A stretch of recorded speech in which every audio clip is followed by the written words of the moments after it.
We meet in an hour of change and challenge, in a decade of hope and fear, in an age of both knowledge and ignorance. The greater our knowledge increases, the greater our ignorance unfolds. No man can fully grasp how far and how fast we have come. But condense, if you will, the 50,000 years of man's recorded history in a time span of but a half a century. Stated in these terms, we know very little about the first 40 years, except at the end of them, advanced man had learned to use the skins of animals to cover them.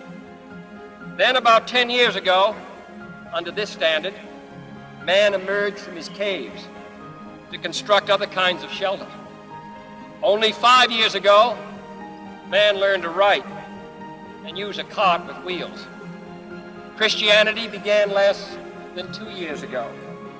The printing press came this year. And then less than 2 months ago, during this whole 50-year span of human history, the steam engine provided a new source of power. Newton explored the meaning of gravity. Last month, electric lights and telephones and automobiles and airplanes became available.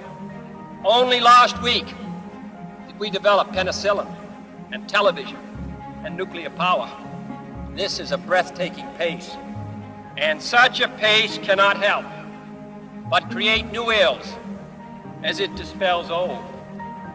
So it is not surprising that some would have us stay where we are a little longer, to rest, to wait. If this capsule history of our progress teaches us anything, it is that man in his quest for knowledge and progress is determined and cannot be deterred.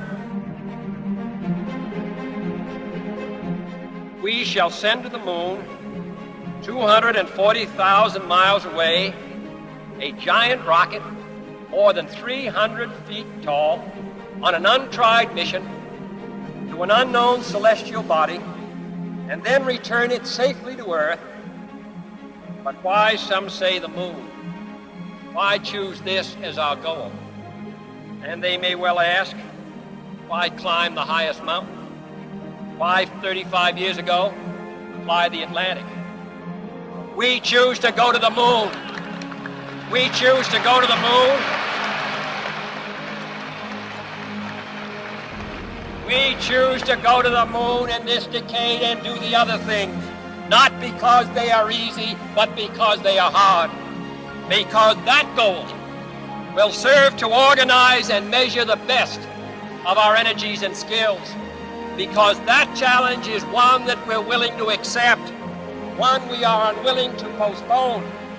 And therefore, as we set sail, we ask God's blessing on the most hazardous and dangerous and greatest adventure on which man has ever embarked.